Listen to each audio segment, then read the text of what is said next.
There we go. Excellent. So I would like to welcome you in joining MCAN and AE2C to hear more about pathways to net zero. And specifically, the people who will be presenting on this call this evening are energy and climate policy experts that really will highlight this new, hopefully this new era in federal level climate change, but both focusing on domestic issues as well as international issues. And the folks on this call this evening will discuss economy-wide decarbonization pathways, which is a hot topic here in the Commonwealth with the climate bill, including electrification, as I mentioned, workforce development trends in the United States, and the implications for the US rejoining the Paris Agreement. I am going to introduce you to our very first esteemed speaker, Bob G., a 40-year veteran and thought leader of the energy and utilities sector. He is a former attorney, a senior state and federal public official, and technology executive. He is also an expert in law, public policy, technology, and the finance required for both global and US energy markets. He is the president of AE2C, and he will talk a bit more about the organization before he gives us his comments. And so with that, I will turn the microphone over to you, Bob. Thank you so much, Sarah, and thank you for giving us the opportunity to meet you and your fellow MCAN members for this evening's webinar. We at AE2C welcome this opportunity to introduce ourselves to the members of your organization and to launch our Boston chapter. So let me start by sharing a little bit of history.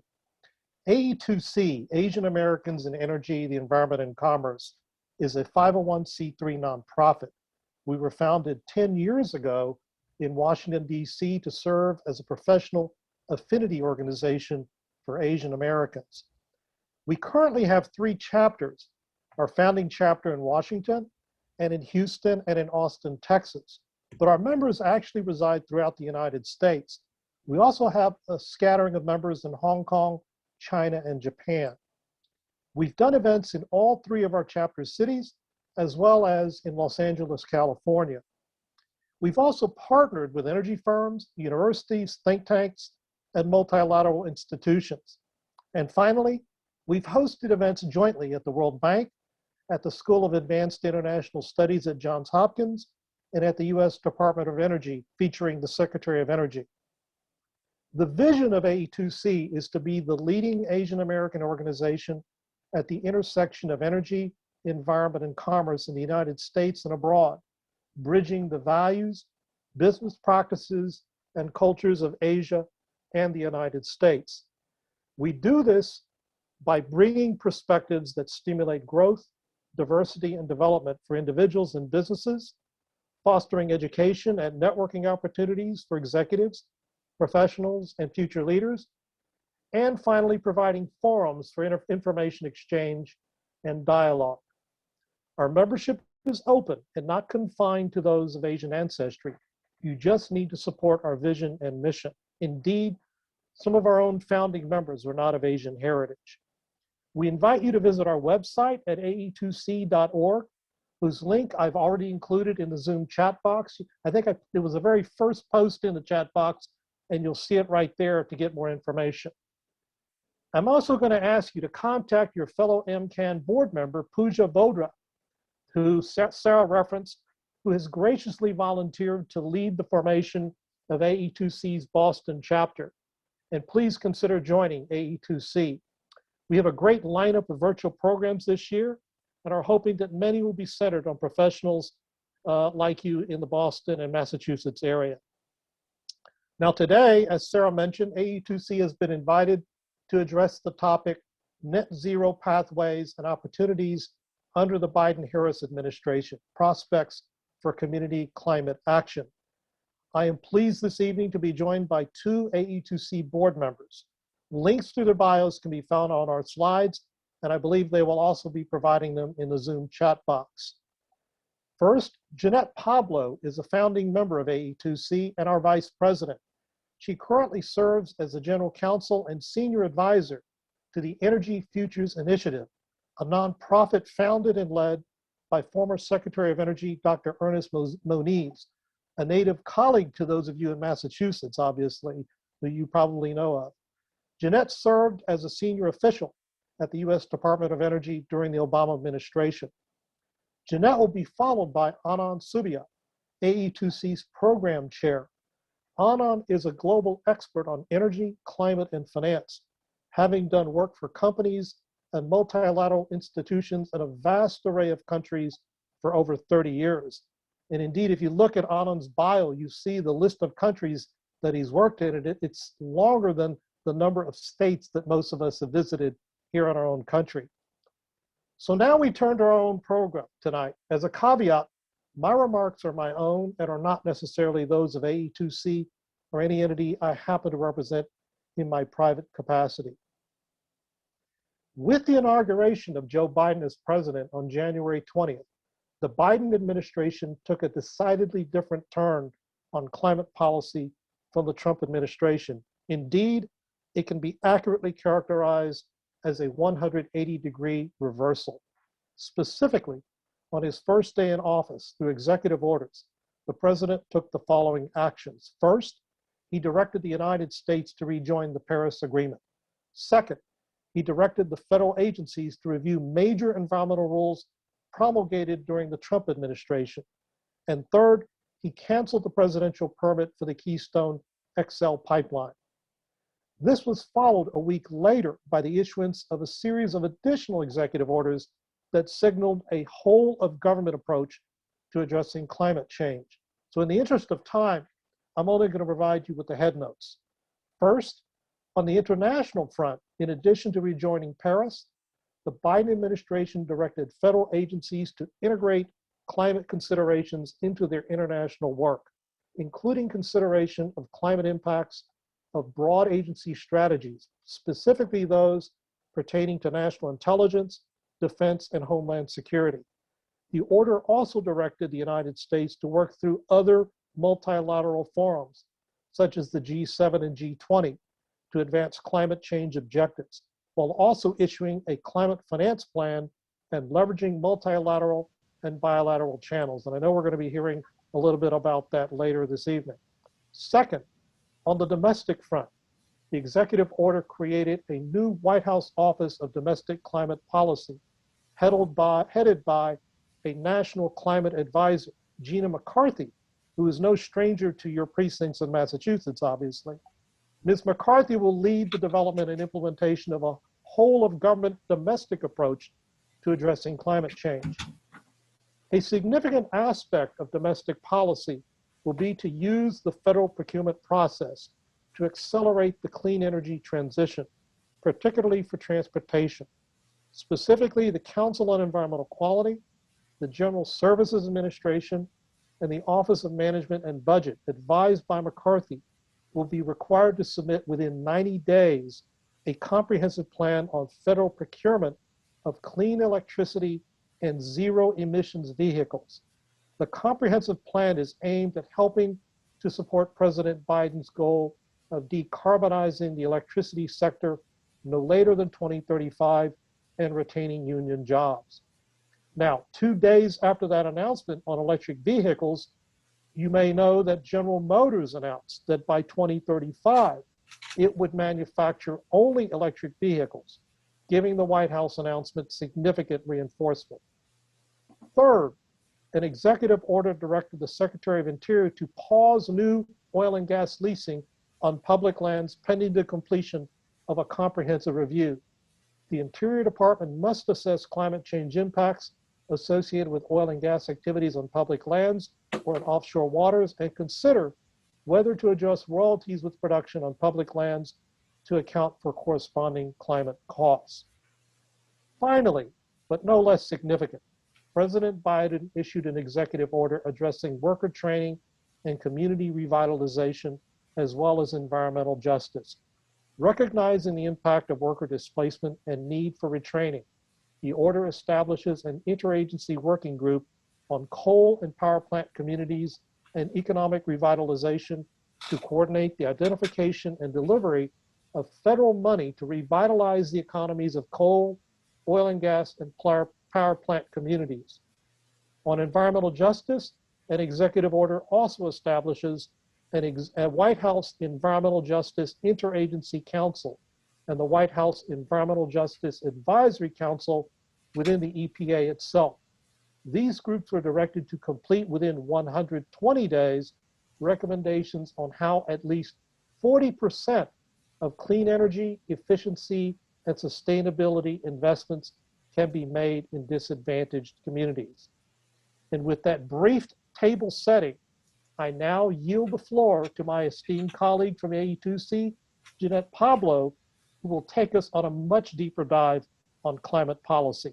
Jeanette, the floor is yours. Okay. Good evening, everyone. It's really a pleasure to be here, and thank you, Sarah, for co-hosting this event. And Bob, thanks for your kind, and I'm grateful, very brief introduction to my bio, and just thanks to AE2C and the Massachusetts Climate Action Network for the chance to talk about something I care very deeply about.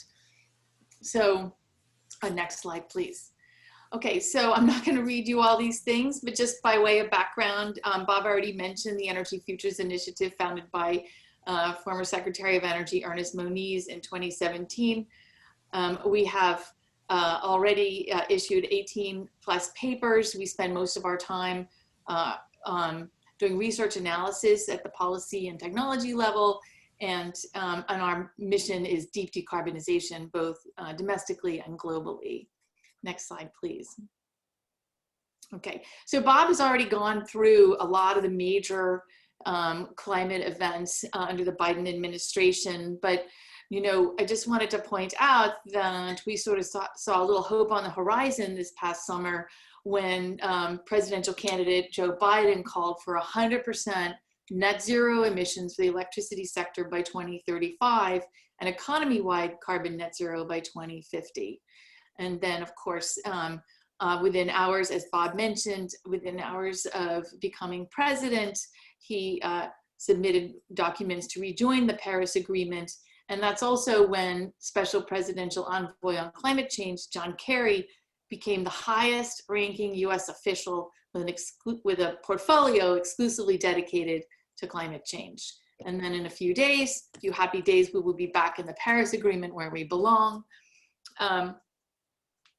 The next big sort of benchmark really is going to be Earth Day, or really Earth Week, when President Biden plans to host high-level climate change summit. And what he's hoping to do is encourage other nations to make very aggressive commitments in their second nationally determined contribution every 5 years. Each country is a member of the Paris Agreement, makes that commitment.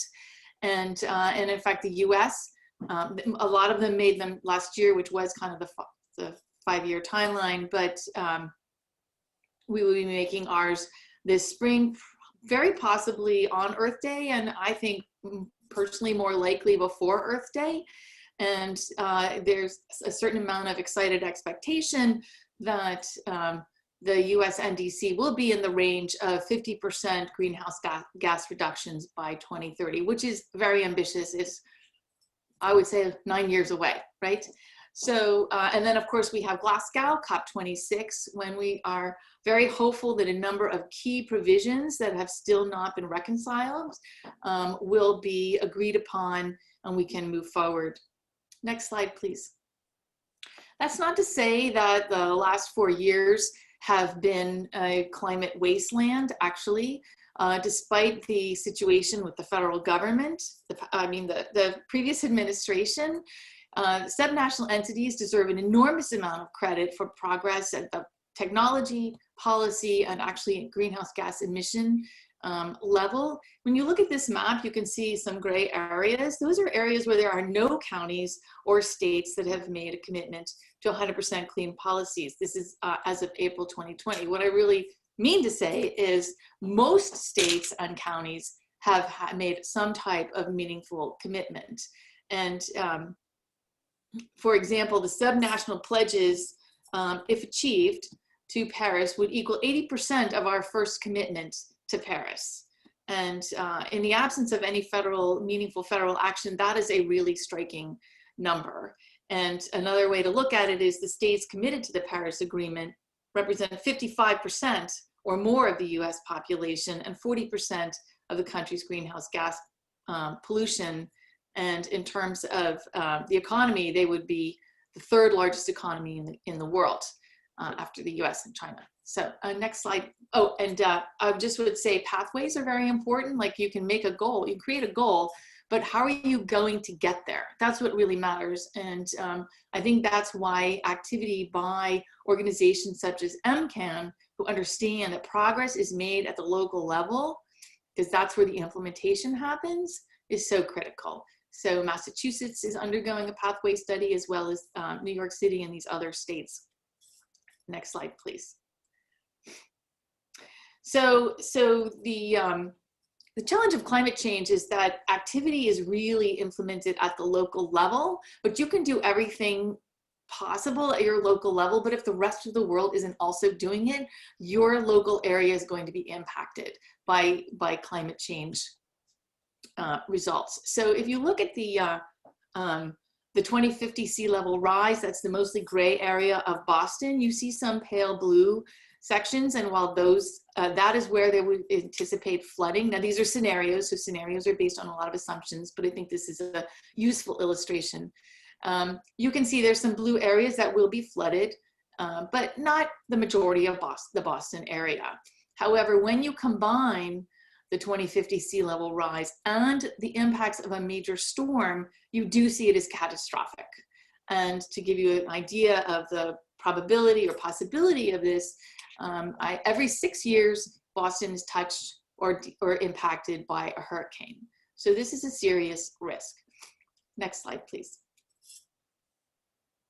I'm not going to read all the language here, but I think this is a sort of a hopeful and challenging statement in the highlighted yellow. And that this is the IPCC Special Report 2018. It was very landmark in its findings and conclusions. Limiting warming to 1.5 degrees C is possible within the laws of chemistry and physics. It is feasible, but doing so would require unprecedented changes, and that is where it's up to us. So next slide, please. Bob talked a little bit about just transition and communities. So if you look at the global map, you will see that the yellow, red, and orange areas are different levels of populations without access to electricity in 2016, which hasn't changed much in the last few years. Sub-Saharan Africa and India are in particularly plagued by a lack of access to electricity. And if you look at the blue box underneath that, you notice that by 2050, India's population is expected to increase by 273 million people. To put this in perspective, the current population of the US today is 331 million. So our challenge is not just to address greenhouse gases in a static way today, but to continue to address it throughout and enable people to have access to electricity and a quality of life in a greenhouse gas-free manner. Another illustration of some of the challenges that we face globally is that even though in the United States, coal generation has declined over the past 10 years plus, in 2018, China and India alone had 165,000 megawatts of coal generation under construction. Now, coal plants can last 20, 30, 40, 50 years. So this is a really serious issue.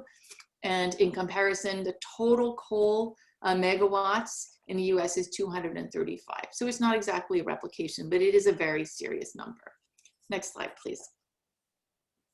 So turning to the US energy workforce, national and Massachusetts data, here is some high-level national data from 2019. And I just draw your attention to the 3 arrows with the blue and green boxes. So jobs added in energy efficiency professional services in 2019 were 55,000. Total jobs for employees working with alternative fuels, particularly clean fuels, were 270,000. And 78% of construction employees spend at least 50% of their time on energy efficiency related work. Energy efficiency, in my mind, is the low-cost magic wand for good jobs and greenhouse gas reductions. In Massachusetts, you can see actually energy efficiency is the largest number of energy jobs in the state at 88,000, followed by generation, transmission, and motor vehicles. And then on the motor vehicles front, I would just reference these commitments made by major US auto manufacturers and US-based auto manufacturers toward incredibly aggressive and promising electric vehicle fleets and goals. Next slide, please. So last year was a hard year for the US economy, and this is another good story about the US energy workforce. You can see by the red bars, like most sectors of the US economy, deep losses in energy jobs in March, especially April and May, followed by increases in energy jobs in the remaining months, June to October. But the really interesting thing is the energy sector lost a smaller proportion of jobs compared to other sectors of the economy, and it's recovering faster. So not only is the energy sector getting cleaner, we are an economic driver of quality of life and success and jobs. So next slide, please.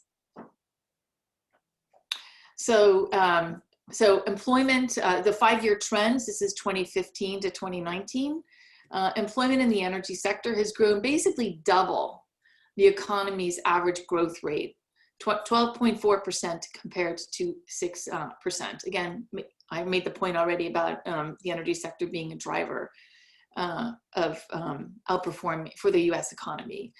Here's a really important one. The decoupling of energy consumption from job growth is another one of the most important trends over the last 5 years. The disassociation of energy consumption and job growth means that we are collectively using more energy, but not simultaneously increasing our emissions.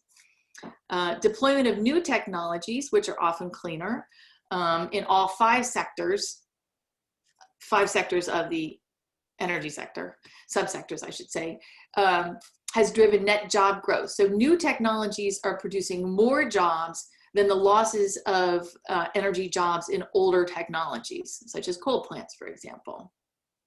And then, of course, back to energy efficiency. The role of energy efficiency in both the built environment, that's buildings, for example, and in transportation cannot be overstated as a contributor to job growth, as well as greenhouse gas emission reductions, contributing with fuel efficiency over 400,000 new jobs in the last 5 years. So next slide, please. Okay, electrification, transportation, and buildings are of the, say, five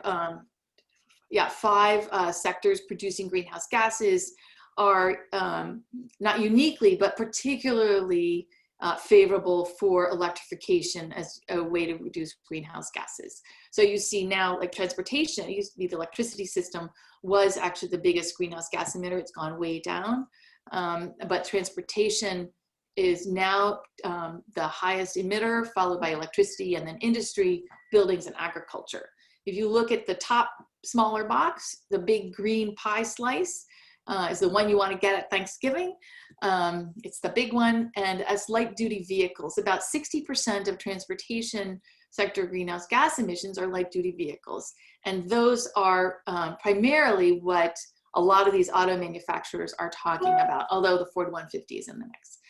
And so that is very promising for decarbonization of the transportation sector.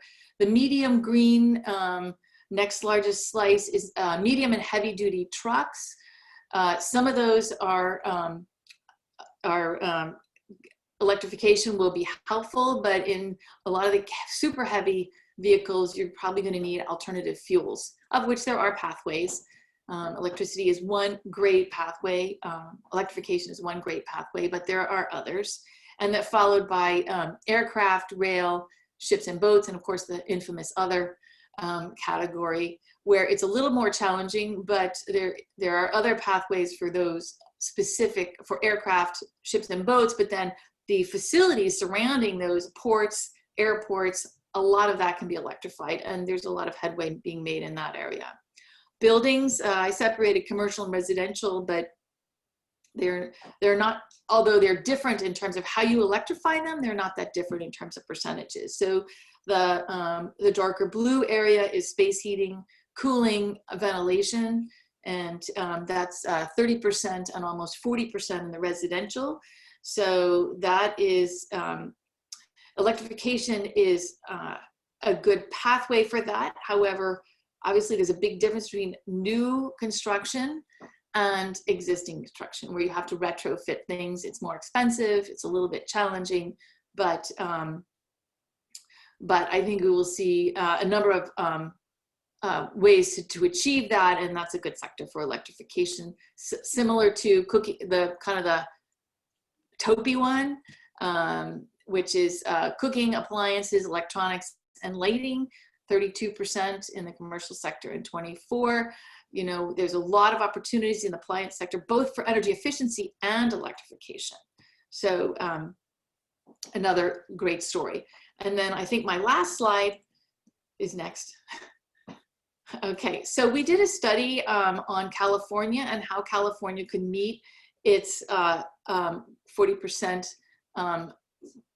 goal by economy-wide by 2030. So of course you have the electricity sector, which is actually quite significantly cleaner at 16% of greenhouse gas emissions. And the big circle is, if you don't clean up your electricity system, electrification is not going to get you where you need to be. It's a two-step process. So I think I'm missing some things on my slide. So each of these lines represents a pathway. And so let me see here. I can go down to where that is. All right, so what I can tell you is these 8 pathways in the electricity system are how that system can get decarbonized. And then if you go over the blue to the right with the red arrow, that actually is the transportation sector, which is 39% of greenhouse gas emissions in California. And number 11, that is electrification. So electrification in California for the transportation system, all inclusive, you know, heavy duty vehicles, et cetera, is the third most large pathway. And then if you go to the gray, that's the industrial sector. The industrial sector is really it's really like a lot of subsectors and many different technologies. It's the most difficult, I think, to decarbonize sector, because you need individual technologies for each one of these. But there's a lot being done in the cement area, both in the which is highly energy intensive in the U.S. and globally. But I wouldn't say electrification is a hot one for industry, but when you go to buildings, sort of like we were talking before, electrification is number 29 with the red arrow behind energy efficiency and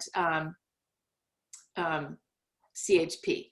So, and then you have agriculture. So anyway, I really enjoyed talking to everyone, and I look forward to your questions, and thank you so much.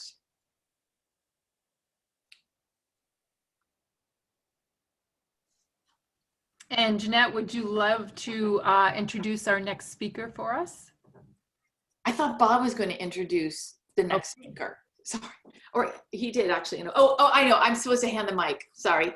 Yes. Anand, would you please, I'm going to mute myself and you unmute yourself. And I'm really dying to hear what you have to say about the international situation. Thank you.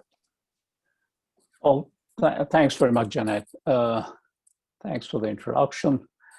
Thanks to the Massachusetts Climate Action Network for inviting me to be part of this discussion this evening. And a good evening to all of you. There are a large number of participants. You already got a very good overview from Bob on where the Biden administration plans to go, and Jeanette has provided a whole bunch of information, including good statistics on how we can achieve some of those goals. She has also kind of provided a good introduction to some of the topics I wanted to discuss. Mine is a bit of a disjointed talk. I'm going to talk about two issues. One is where the Paris Agreement stands right now. What are the prospects going forward? What needs to be done to achieve the goals under the Paris Agreement? And then switch kind of abruptly to the building sector. And I was given to understand by Sarah Dooling that that's an area of interest to many of you members of the Massachusetts Climate Action Network, and building energy use and net zero in buildings is an engaging subject. And so I'm going to switch a little bit to that and talk about what's happening in Europe, provide some perspectives on what's being done there, and perhaps it has and its implications for what could be done in the US. The next slide, please. So I'm sure many of you know about the Paris Agreement. Some of you might know less about it. It's really a key agreement, which was a successor to the Kyoto Protocol, which had been ratified by a whole bunch of countries. It wasn't quite as ambitious because a lot of countries like India and China and others, the large emitters at this point of time, were not required to cut down emissions under a Kyoto Protocol, though they could contribute emission reductions to other countries which needed it and could take credit for it. The Paris Agreement was very different. It kind of set a pathway to achieving this goal of reducing greenhouse gas emissions and reducing temperature rise to between 1.5 to 2% compared to pre-industrial levels. When we say pre-industrial levels, we're talking of generally 1850 to 1900 when carbon emission levels were pretty low in the atmosphere. So that's what we're trying to achieve: 1.5 to 2 degree centigrade rise above those levels. And so the Paris Agreement really provides a pathway, and it's a mechanism to have ambitious goals. And so there's been a shift from prescriptive carbon emission reduction goals to goals which are set through these NDCs, or the nationally determined contributions, which even Jeanette referred to. And the NDCs are revisited every 5 years, and countries have an opportunity to provide more and more ambitious targets and define how they're going to achieve those targets in different sectors of their economies.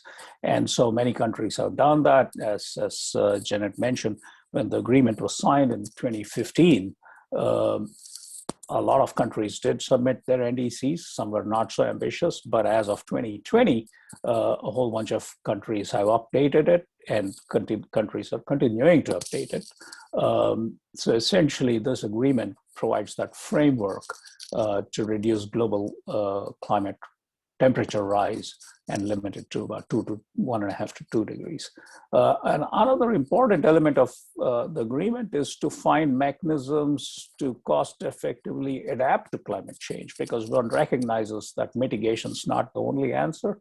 And there are some impacts which we as people and humans will need to adapt to. So pathways to adapt to climate change is an important element. And thirdly, the most important element of this agreement is to find financing mechanisms to help poorer countries. And I'll come to the numbers, but we need a lot of investment to be made in low carbon technologies to reach these net zero goals of 2050 and to limit temperature rise. And so one of the agreements in Paris was that the richer countries will help mobilize financing for poorer countries to invest in these low carbon technologies. The next slide, please. It's just a graphic. It's something which the World Bank put together. It's from public sources, and I think the sources are mentioned there. What I really wanted to show here was the fact that how ambition of countries has been growing over the past years. The UNFCCC, for those of you familiar with that organization, which is the basic umbrella organization coordinating this effort, was launched in 1990, if you remember the Rio summit and everything else, which started this all off. And back then, there was a certain degree of ambition to reduce greenhouse gas emissions and limit temperature rise. But it was pretty low, as you can see in the bar there. And now we come to 2020, which is the Paris Agreement, and it's already pretty high compared to even 2005 when the Kyoto Protocol was signed. So, but really 2050 to reach our goal and to limit temperature rise to 1.5 to 2 degrees, we need that big ambition gap. So there's still a big gap. And I think that gap can be bridged. As Jeanette mentioned, the US now plans to step back in and provide its blueprint and NDC for making meaningful reductions in emissions. And all of that will help. But most importantly, one has to remember that these are commitments. And while the Paris Agreement is a legally binding framework, these commitments don't necessarily mean that, you know, people or countries will implement actions and achieve those goals. The Kyoto Protocol did not always achieve its goals. But this time around, there is widespread recognition that it is in our collective interest to act on this very important issue. And so most countries have signed on and provided very ambitious goals and have a pathway to reach that.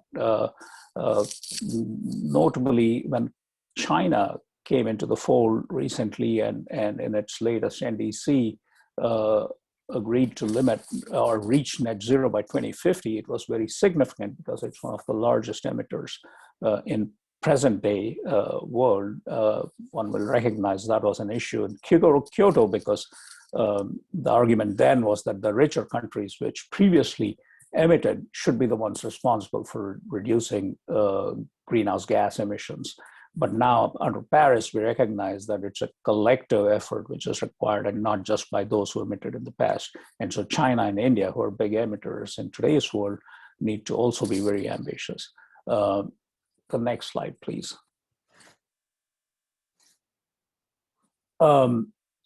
Just a snapshot of where we stand as of February of this year. You can look through this. There's something called a climate action tracker. If you go through it, you can track where countries stand. You can even find ways through the UNFCCC website to look at the NDCs. These are public documents. So you can go and look at different countries and what commitments they've made, what kind of ambition they have, and the pathways they propose to take to achieve their targets.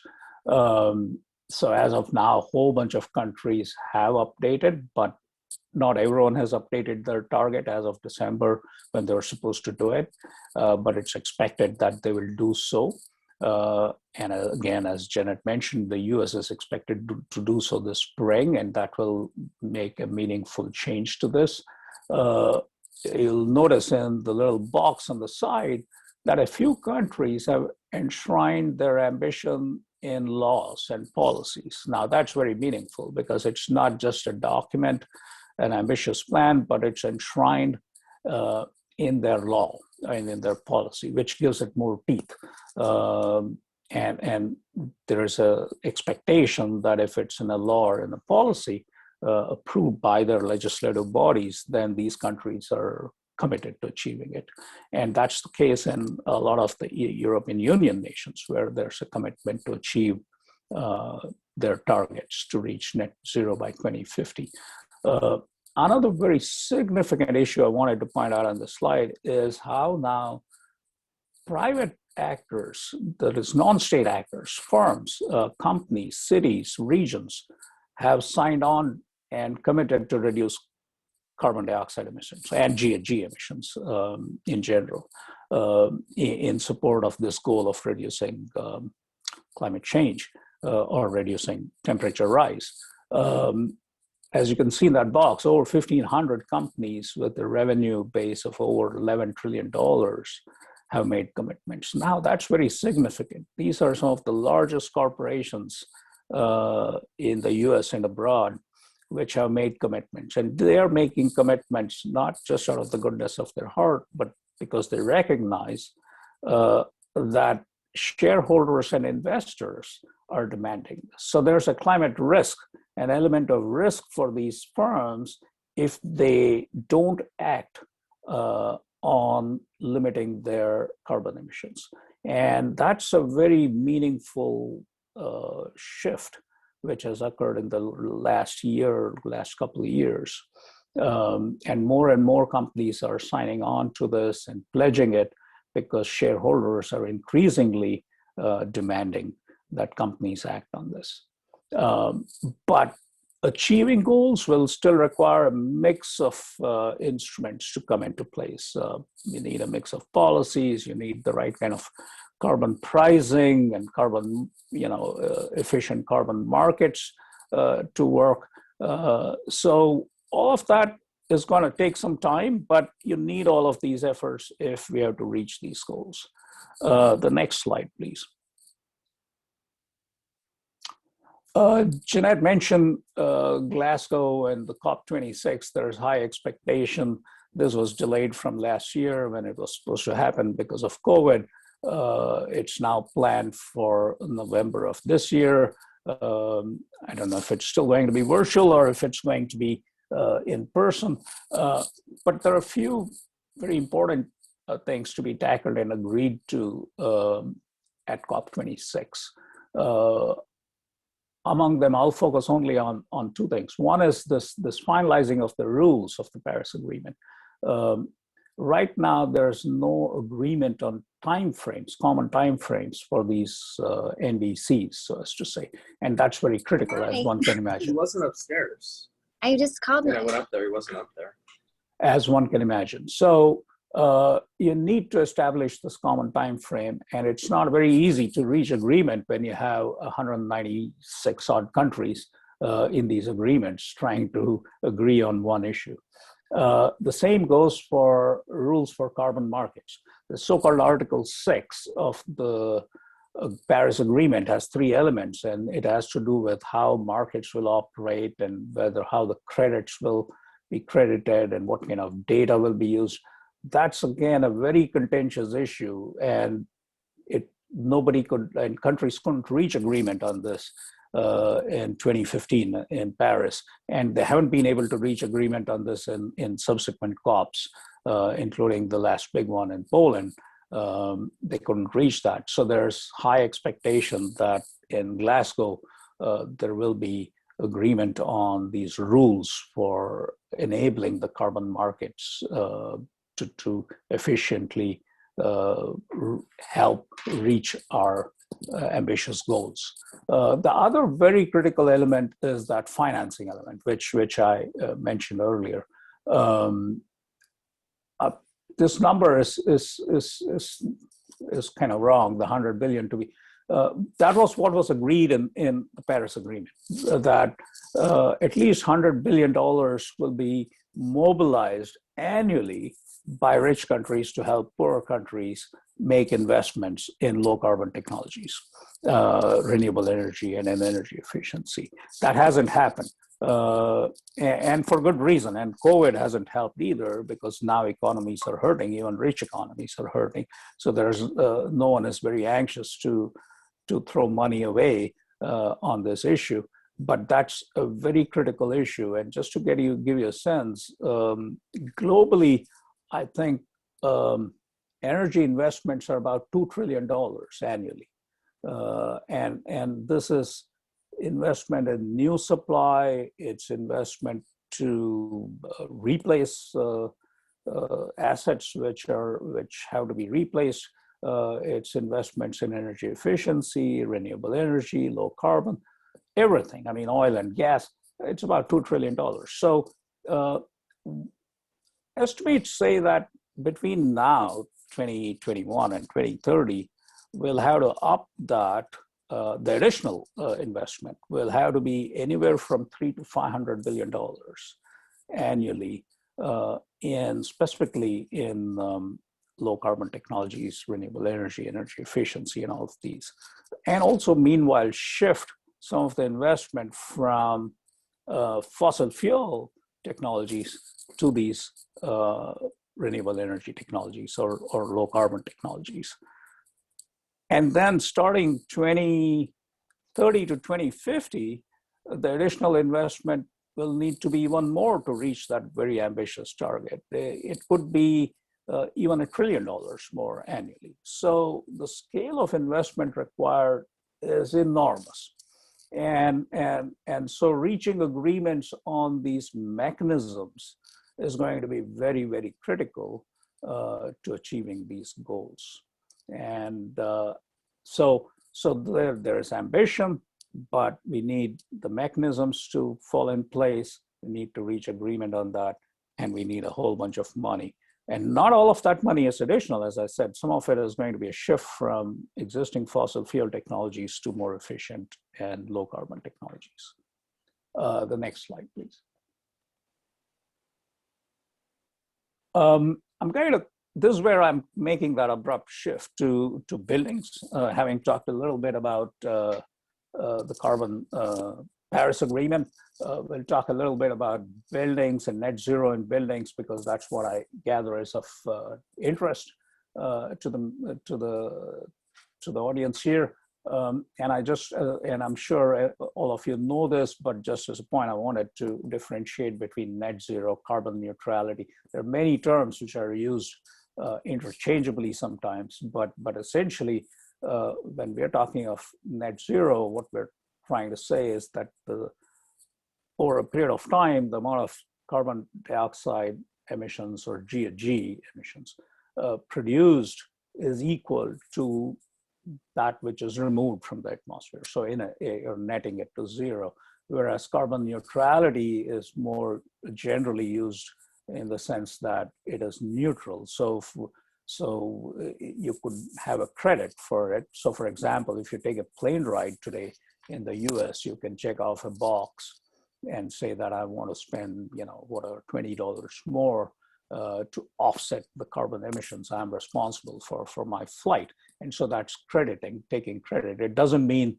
that carbon dioxide emissions or GHG emissions are going down. I mean, they could be going up for all that matters. What it means is that you're neutralizing the impact of your activity or a particular activity in a particular industrial process by taking action elsewhere to negate that. Just a small clarification. Next slide, please. So what do we mean when we say net zero buildings? And I borrowed this slide from the World Green Building Council, which has done a lot of work on this issue.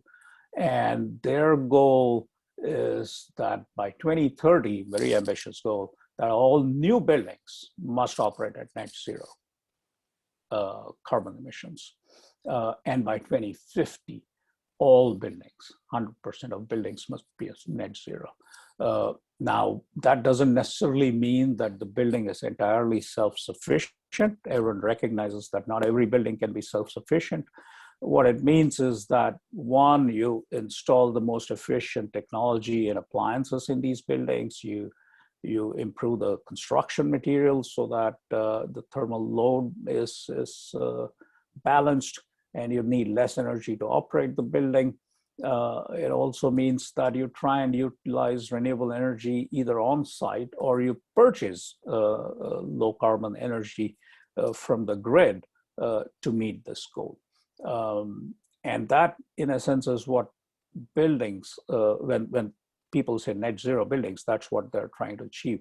In Europe, they also recognize that net zero is going to be difficult for some buildings. So they even have a near zero target for some of these old buildings, especially. And we'll talk a little bit about that a bit later. The next slide, please. Jeanette already mentioned the amount of greenhouse gas emissions which are taking place in California from buildings and other places. It's a significant number in terms of both energy use and emissions from buildings. The difficulty lies in that buildings are occupied by all of us. I mean, the entire population of the United States, the world. We all live in buildings, we use buildings, we work in buildings. So in a sense, the number of stakeholders for buildings is as many of us there are in the world. So if you're, whatever, 7.5 billion people, there are that many stakeholders for buildings. I mean, ignoring the fact that not everyone lives in proper structures. So, point is there are a large number of stakeholders, and when there are a large number of stakeholders, it's harder to reach consensus on how to make changes. So it's very, very difficult to decarbonize buildings. It's not very easy. It's very easy if you think of buildings in our downtown areas, which are leased or rented or purchased by big corporates or by big firms.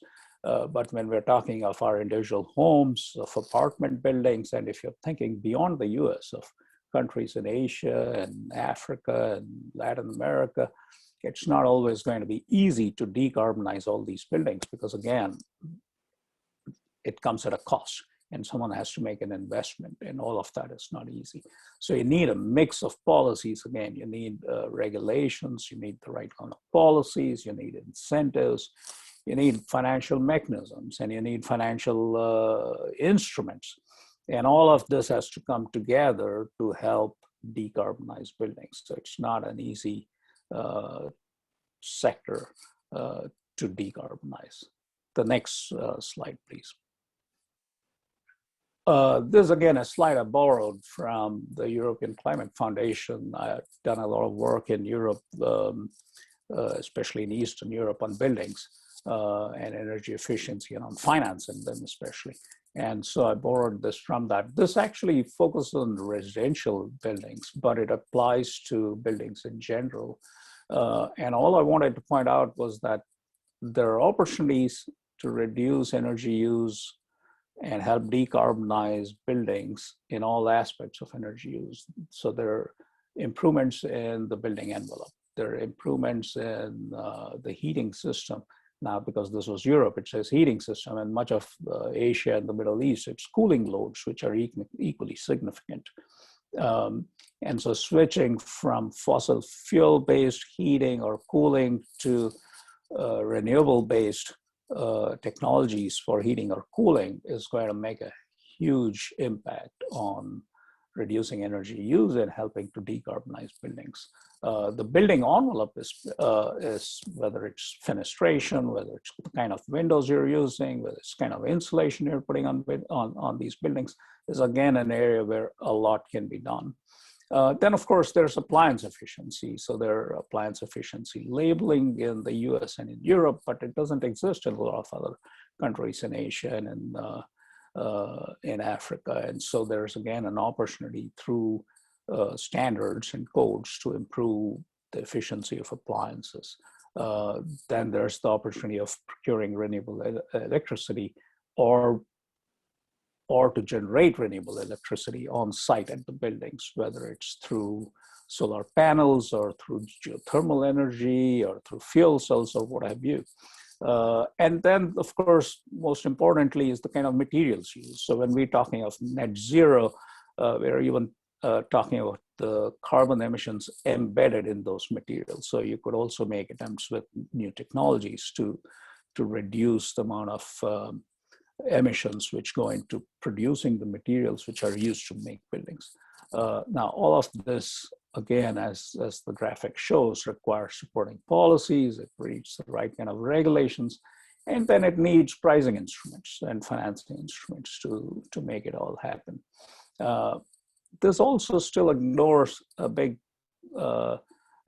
element of existing stock of buildings, where it's not easy to do that. And Jeanette also mentioned that it's relatively easier to bring in codes for new buildings, but harder to retrofit existing buildings. The next slide, please, Sarah. So it's going to be notoriously difficult to apply new performance standards to the existing stock of buildings. And that's something you can all readily imagine, whether it's our home, whether it's an office building in the city or in a rural area. Retrofitting old buildings is not easy. In most cases, these are grandfathered in. In fact, they're not required to make changes because they met code when they were built, and now you cannot retroactively ask them to meet new code except when major renovation takes place. So when you change the electrical, for example, buildings are required to meet new codes and new standards. But if everything is working, it's harder to go and tell building owners that you need to change everything here, the systems, and make them meet new codes and performance standards because it's expensive. So different kinds of policies and financing instruments are needed. You can't be just prescriptive. You can't just take today's performance standard and say old buildings will meet that, because it may not be easy for them to meet that standard. So you need to come up with more innovative ways. Standardizing these programs is not easy. There are a lot of complications in developing implementation mechanisms. And then, of course, monitoring and implementing these programs is not easy. So the biggest challenge I see with net zero buildings, and that graphic which talked about achieving net zero by 2050, is going to be with existing stock of buildings and how we're going to make the changes required to achieve that. The next slide, please. I think it's my last slide. And I just want to spend a minute here talking about my experience in Eastern Europe, where I worked for the last 3 years for the World Bank and for the European Commission, where we're trying to, the objective was to reduce emissions and reduce pollution, especially in Poland, Bulgaria, Slovakia, Poland and Bulgaria, especially. Poland, as you can really imagine, is heavily dependent on coal, and homes, residential homes and apartment buildings many times still use coal to heat in the residential sector. And that contributes to a lot of pollution. As you can imagine, about 30 of the 50 most polluted cities in all of Europe are in Poland. And so it's an issue which bothers the European Union because Poland is part of the European Union. They're supposed to meet EU standards. So there was an extensive program to help Poland achieve those goals. And I was part of that, it provided some very interesting insights. As I said, a lot of this had to do with retrofitting existing buildings. And it wasn't just changing out heating systems. It also had to do with adding insulation to old buildings, which did not have insulation. The technical issues were easily surmounted, as one can imagine. There are solutions to all of it. The biggest problem was, as you can readily imagine, financing, of course, because now you're going and telling building owners to make changes which they, in their mind, are not required to do because it's a building they've owned forever. And now you're going and telling them that you have to meet these new performance standards and make changes, which is going to cost them a lot of money. And in Europe, they generally tend to turn around and tell the government, okay, you want us to make this change, you give us the money and we'll do it. And Europe has generally done that. I mean, Germany has spent a lot of money in retrofitting buildings through public programs. It pays for it, and they're very efficient programs. But Europe and these countries are relatively small. Doing the same in, say, the United States would not be easy. It would be even harder in other countries, which are even more populous, because public financing only goes that far. And so we have to find ways to mobilize private money to do that. And then there are problems with program implementation. It was the devil to try and put together an implementation mechanism in Poland to achieve these goals, to reduce pollution. We eventually came up with a fund of about 25 billion euros. The government of Poland came up with this fund. We designed the fund to help reduce pollution. But coming up with the implementation mechanisms was not very easy. I mean, the European Union generally tends to make things a bit more complicated than we have here in the US. And so many of these programs required energy audits to be conducted before the retrofit, after the retrofit, to make sure you got a certain degree of energy efficiency and the targets were imposed. All of that tended to increase the transaction cost. And so implementing these programs is not easy. The same experience was there in Bulgaria. I was working in Slovakia. We had the same experience, not quite the same degree of pollution, but an interesting thing which we found in Slovakia. I mean, that's a country where the rural areas are not so populated. People are moving to city centers. They're moving to Bratislava, or they're moving to Austria or to other parts of the EU. And so going back to this issue of workforce development, which Jeanette was talking about, the assumption is that, you know, these new technologies and green buildings provide an opportunity for workforce development, and they do.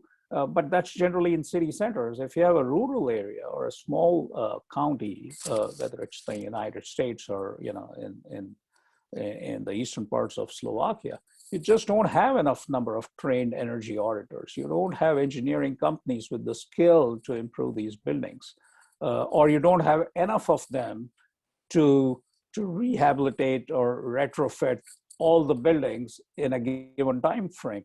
So yes, there are opportunities to train workers and to achieve these goals, but it is skewed. I mean, there are a lot of auditors and trained contractors available in city centers and in the big metros, but not so much in the rural areas. And you can't make them go there because, again, it's not worth their while because there aren't that many buildings for them. It's not aggregated. The market is just too widespread.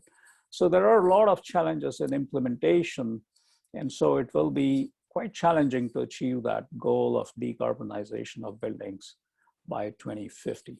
I'll stop there. I think I might have exceeded my time, and I'll be happy to answer questions later.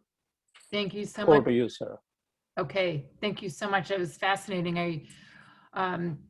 One of the goals for this evening's conversation was to, for all of us in Massachusetts, to really learn more about what some of the insights you all have had working internationally and thinking more globally. I am going to stop sharing my screen for the moment and jump back to look at the questions that have been posed in the chat. Let us see here. So I know that one of the early questions somebody asked in terms of and this would be most appropriate for Jeanette in terms of thinking about green jobs in the clean energy sector. And this is from Renwick Page. Are there any data on who are getting clean energy, energy efficiency jobs by state in the US? And if so, who is is there a particular state agency or even a national organization that is tracking those data? So yes and no. So the reason I am familiar with the energy jobs data is because when we were in the previous, not this previous administration, but the previous to that one administration, we started the U.S. Energy and Employment Report with 2015 data. And then when the currently previous administration came into play, decided not to continue that annual report. And so EFI and the National Association of State Energy Officials and BW Research Partnership continue to produce it for the next 3 years. And so the way we collect the data in the fourth quarter of the year, and it's organized by technology, by sector, by subsector, and also county level data. So we do this through a variety of factors, but surveys are included. So we actually we don't go past the firewall as to identity, for example, of like the who of getting the jobs. But because we have county level data, we can say where those energy jobs are.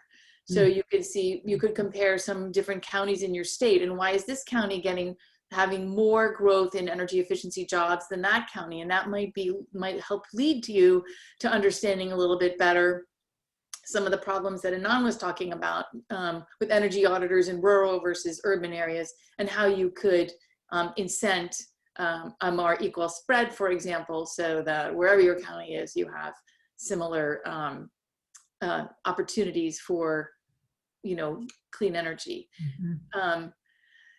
We are also coming out with a wage report.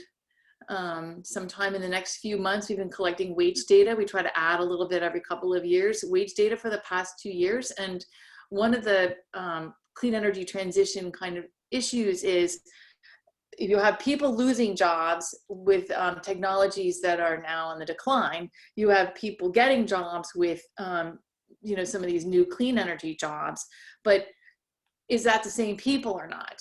And so what we're starting to look at is how to crosswalk job skills from one type of technology to a new type of technology. Now, I'm not saying this is exactly accurate, but an example might be like gasoline driven light duty vehicles. You might be able to take that workforce or different job types in that workforce and apply it to electric vehicle manufacturer. There are examples where you have, mining. The problem with geographically, determined jobs like a mine or a power plant is when those jobs, when that thing closes, that community is often devastated.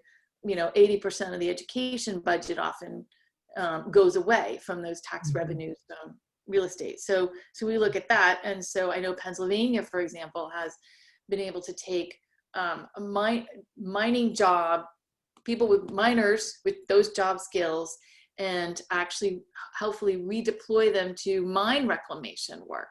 That is cleaning up the mine, making your local area more habitable, and sometimes even a desirable kind of like go-to place because of natural beauty, etc. So you shift your economy. So those kinds of crosswalks are really essential to our clean energy transition and our just transition. So I probably didn't exactly answer your question, but maybe help to give you a view of what you might be thinking about when you asked it.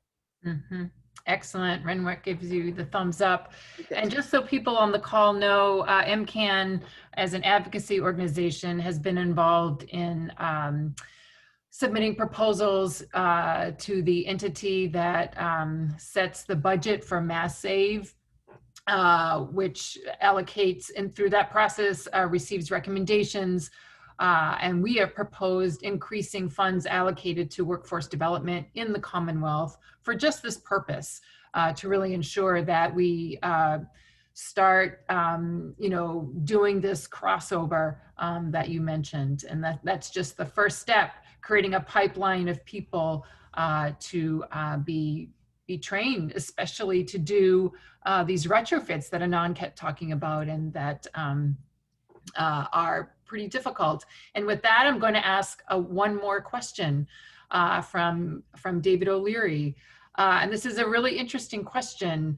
And he asks, are there a lot of restrictions for historic buildings in Eastern Europe? And this is something that the US struggles with in terms of doing retrofits with this significantly older housing stock that has historical designations tied to them.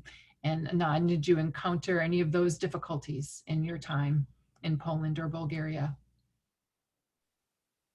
Yes, they do have some restrictions, but not as many as we have here in the US. They're able to surmount them and say that if they need to be more efficient, they need to be more efficient. There is of course, they're concerned about changing the building facade and maintaining historical buildings the way they were. But just to give you an example, the city of Krakow in Poland, which is a very picturesque, beautiful city and is very touristic, has very high levels of pollution because it's in southern Poland, close to the coal mines. And because of that, they wanted to clamp down on pollution. And so the restrictions in the municipality, which is called Malopolski, I think, in Poland, are even more restrictive than in other parts of Poland. And so in Krakow, you can't even have a wood-burning fireplace in your home. Even in an independent home, it's banned. You just can't have a wood fireplace because it creates pollution. So they're able to, in Europe, many times have regulations which would be very difficult to enforce or even introduce in the US. That's fascinating. I'm just going to share my screen one more time so we can close out our conversation this evening. Just as a reminder, you can find MCAN on social media. There is my email if you want to follow up with any questions or comments. I've noticed in the chat there are a lot of resources put in that chat. We're going to save that chat and send it out to all of you in a follow-up email. That will include the link to the recording, the chat, which will include the resources people have dropped into it. On the right-hand side of this slide, AE2C's contact information is listed. If you are interested in being part of a Boston-based chapter, please email Pooja. Her email is the first one listed. And AE2C is also on social media. And before I turn our final comments back to Bob, I want to say a really big thank you to our speakers tonight. It is so wonderful to be able to put what's happening in Massachusetts in the context of our country and in the context of global efforts to reduce our greenhouse gas emissions, whether it's through the Paris Agreement or through a concerted, coordinated effort on net zero buildings and net zero building codes. So it's really helpful for us to know that we're not alone in this effort, despite all the challenges that were raised this evening. This is urgent and important work. And while MCAN is an advocacy organization, I just want to emphasize AE2C is not. And so we are partnering with many types of organizations to continue our work in creative and innovative ways. And with that, Bob, I will yield the floor to you in your closing remarks. Thank you so much, Sarah, and thank you and the members of MCAN for allowing us to join you this evening. And as Sarah correctly pointed, AE2C's role is to educate. We don't advocate, but please look upon us as a resource. I congratulate you for what you're trying to do, both in Massachusetts and in your region to address climate change. As you know, we have had a sea change in administration policy over the last 3 weeks. We can anticipate that there will be exciting days ahead as more innovative projects and policies are put into practice. And so we intend to be part of that discussion in the days ahead. We encourage you, if you would like to join, to contact Pooja to join the Boston chapter. Help us grow a presence in your region and be part of our national profile. And with that, on behalf of AE2C, I want to thank you, Sarah, and your members for joining us tonight. We've had a wonderful time. I hope you found it useful and our thoughts would be of practical use in the days ahead. So thank you very much. All right. Well, thank you, Bob, and thank you, Anand, and thank you, Jeanette, for your wonderful presentations, and thanks to Pooja for coordinating this, and thank you all for attending. And look for a follow-up email, and have a lovely evening. And Thank you, Sarah. care. Thank you. Thank Okay, you. everybody, have a great evening. Bye-bye. Thanks, Thank everyone. you. Bye. Bye.